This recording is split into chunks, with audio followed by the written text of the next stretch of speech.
This is Ag Matters PM from the Iowa Agribusiness Radio Network, brought to you by the Iowa Soybean Association, your daily recap of the information that affects Iowa's farmers, producers, and consumers, right here in the heart of the heartland.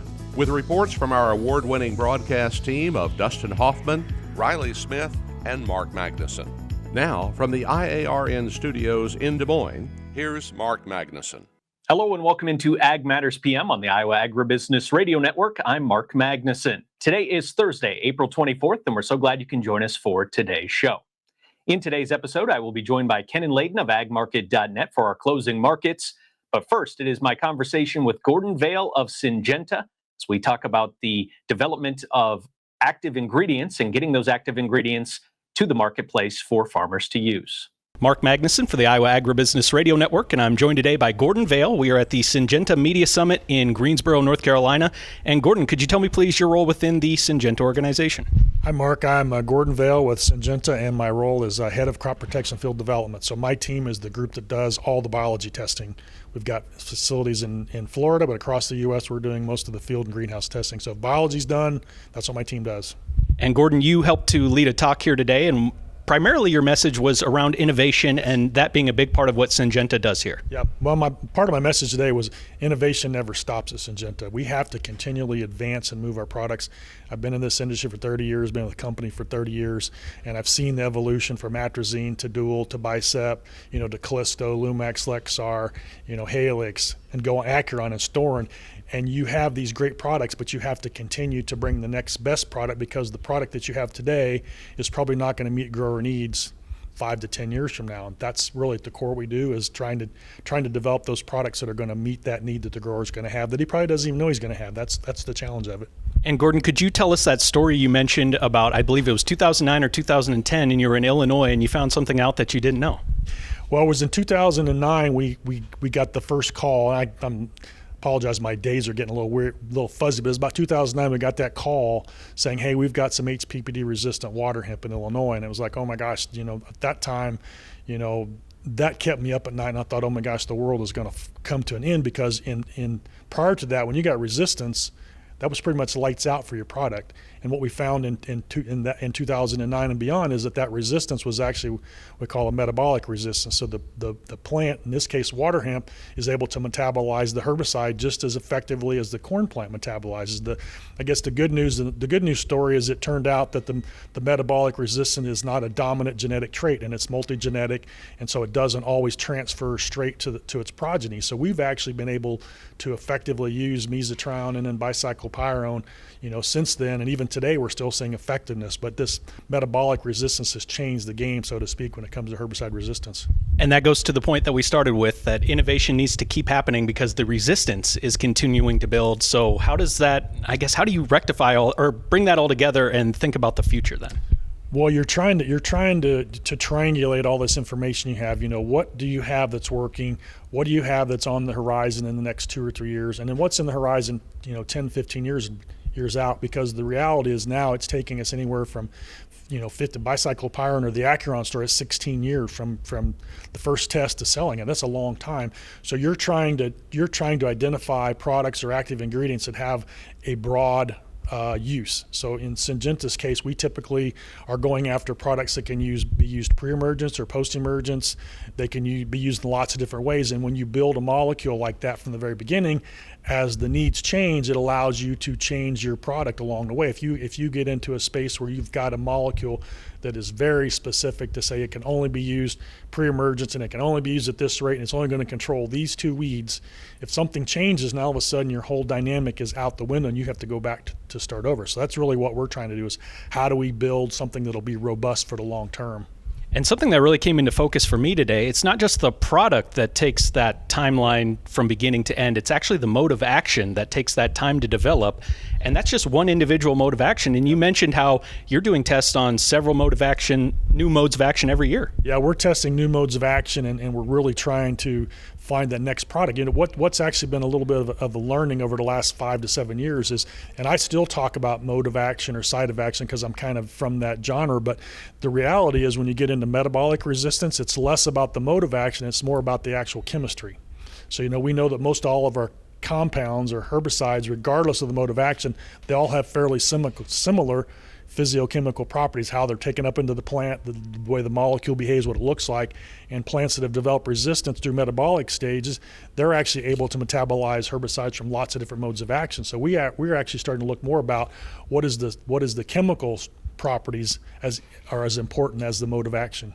And another thing I'm a little bit unclear about, sometimes you will hear about a product that maybe has multiple modes of action, whereas one might just have a singular mode of action. What is the difference there? Why are some multiple modes of action, and is there any benefit to having those multiple at once? Yeah, when you're talking about multiple modes of action, you're typically talking about premixes. So that's a herbicide that's got 3 or 4 or 5 active ingredients in there, versus if it's got a single mode of action. It could be 2 or 3 herbicides. There's several examples of, it's 3 herbicides, but they're all the same mode of action. It used to be the common theory was that, rotating modes of action was the way to go. And we've learned over time that rotation has become very challenging and almost not impossible. So as you're developing these compounds, what you're trying to do is if you can find 2 different modes of action that'll control the weed, that significantly reduces the pressure on any one of them, because if one fails, the other one's going to work. And so that's really the whole strategy behind the multiple modes of action is really about sustainability. How do you sustain these products?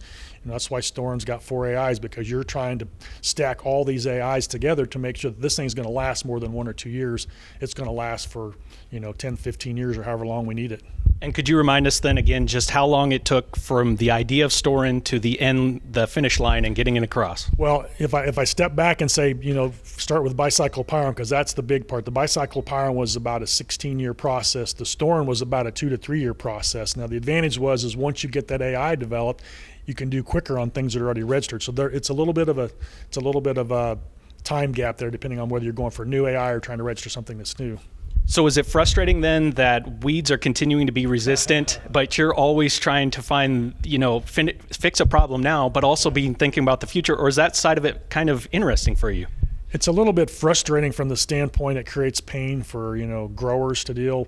But I remember back, it was about 2002, 2003, Roundup Ready corn came out. We had a lot of people in Syngenta said, you guys might as well stop herbicide development because Roundup is here and we don't have a need for anything for the rest of our lives. Because at that time, Roundup was going, even a lot of the academics said Roundup's going to last forever. So it's actually kind of fun from a research standpoint because you're always changing and moving. So, I don't know if frustrating is the right word. I get it's frustrating for customers for sure, but it's just the biology. Nothing stands still, and that's what motivates us to try to bring the next great product. Is how do you and it's really kind of fun because you're trying to put all these pieces together to make them all work. Because you might be able to find out crop selectivity, weed control, resistance management, and then you got to find something, as we talked earlier about formulation. Can you even get the thing in a jug and out of the sprayer? Gordon, is there anything else you'd like to let our viewers, our listeners in the state of Iowa know about what you're working with here at Syngenta, or something you're excited about? I'm excited about the future, what we've got from an innovation standpoint. We've got several new AIs, and we've got some products that I am confident are going to be blockbusters, and Iowa is always one of those key states for us. It's the biggest corn growing state there is. Maybe the people in Illinois might argue with that, but I lived in both Illinois and Iowa, so I guess I can say that. But just really excited about the future, what we're doing to develop new products, and I do think that 10 years from now, you'll be here asking me, what about that thing we talked about 10 years ago? And I'll say, well, this is exactly what it is, and it's pretty exciting, and I think it's going to be something that's going to change how we think about weed control. Gordon Vail with Syngenta, my guest here today. Gordon, thanks so much for the time. Appreciate it, and have a great rest of your day. All right, thank you, Mark. I appreciate it. Thank you to Gordon Vail of Syngenta for joining today's show. It is time now for the closing markets. I will be joined by Kenan Layden of agmarket.net. But first, a word from our sponsor, the Iowa Soybean Association and the Soybean Checkoff. Iowa Soybean Association is driven to deliver for Iowa's 40,000 soybean farmers. We're proud to provide objective agronomic research, a helping hand with soil and water stewardship, and timely industry news powered by the Soybean Checkoff. Learn more at iasoybeans.com. Time now for closing markets on Ag Matters PM, and I'm joined by Kenan Layden of agmarket.net. Kenan, what did we see in the trade in the grain side of the markets today? Very strong into the day in the grain markets. Corn front months were, noticeably higher after a down week. Soybeans were kind of the big leader. If you look at that soybean oil and canola contract, it really took off today. Got above some of the old resistance that it's had, some of the upper range constraints where every time it gets to it stops. And, there is some rumors going around that maybe there is a renewable fuel volume mandate that may be announced today or tomorrow is kind of the scuttle. I've not confirmed any of that, but that's the sounds of it. And the market kind of showed that. Soybeans are up too on the news, and wheat clawed off some new lows in some contracts to close the day slightly positive. Kenan, here in the state of Iowa, we've gotten quite a bit of rainfall, at least in terms of the frequency of the rain here in the last few days here in central Iowa. Has that been widespread throughout the Corn Belt, or are we just kind of in the lucky spot right now? As far as planting pace, that was kind of what was to blame for the corn earlier. So that was the reason cited: big corn acreage and nice planting windows throughout most of the nation, and the Corn Belt were kind of cited as reasons why corn was weaker this week. Before today, where we got a little bit of it back, not much at all, but a little bit. So I would say that rainfalls have been pretty good, but I guess the market doesn't seem worried about planting progress with the way it traded this week as of now. Let's go over to the other side of the ag marketplace, the livestock complex. How did the cattle and hogs trade today? Well, compared to some days when they trade, I guess you could say it was more uneventful. There was no limit up, limit down, $2 to $4 swings in the feeders. Cattle were up slightly. There was a live cattle contract down just slightly, but pretty flat on the day. And then hogs were down slightly. And I guess something to take note of there is this tit for tat that's going on with China. So Trump came out and said that they had talks with China. China came out this morning and said, we haven't got anywhere and there's no talks. And then Trump came out and said, that's fake news. We had talks this morning. So there's been some tit for tat on that. And I guess the reason why I bring that up is that exports of beef and pork to China are extremely important. There's been some, import licenses that haven't been renewed. Volume of exports to China in both pork and beef are way down. So could be something the market was unsure of. So kind of just traded a little flatter today to being slightly down. And then on the cattle side, Kenan, we see it all the time where the cattle tends to go in lockstep with the overall stock markets. Although we saw that kind of diverge a little bit in not too recently in the past. Have we got back to seeing the cattle moving along with the stock market right now? That's a good question. I think if you get a big equity run one way or the other, that will influence cattle, but on smaller for today's day and time. So moves, the cattle seem to be kind of decoupled from it on smaller moves, but big moves down, I think, will affect the cattle. Stocks are actually up pretty good today, and they were up good yesterday. We're testing some of those highs from the post tariff pause announcement. So we had that big rally day, which was historical. I think it was the 9th, and then it sold off a little bit after that and retraced, and now we're pushing those highs again. So big day, good day in the stock market, and cattle didn't really respond as strongly. So I think if you get a big move down in equities, that's when you'll see the cattle recorrelate to that equities trade. Kenan Layden, agmarket.net, my guest here today for Closing Markets. Kenan, what's the best way for our listeners to get in touch for more marketing information? Yeah, Mark, check us out on the web at agmarket.net and look for a broker in your area. Thanks so much for the time here today. Always appreciate it, and have a great rest of your week. Thanks, Mark. Thank you to Kenan Layden of agmarket.net for joining for Closing Market coverage here today.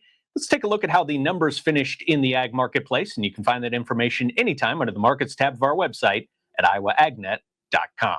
May corn closes up 5 1/4 at $4.77 1/4. May soybeans up 12 3/4 at $10.53 even. May soybean meal down $2.10 at $288.70. May soybean oil up $1.74 at $49.65. Chicago wheat up a penny at $5.29 1/4. Minneapolis wheat up 2 1/4 at $5.93 3/4. Kansas City wheat unchanged at $5.37 3/4. May oats up 2 3/4 at $3.58 1/2. On the Merc, June live cattle down 10 cents at $2.08 even. May feeder cattle up 72 cents at $289.07. May lean hogs up 8 cents at $91.95. May pork cutout down 27 cents at $102.65. Class 3 milk down 34 cents at $18.31. This has been a check of the closing markets on the Iowa Agribusiness Radio Network. That does it for closing markets for today and brings us to the end of today's show.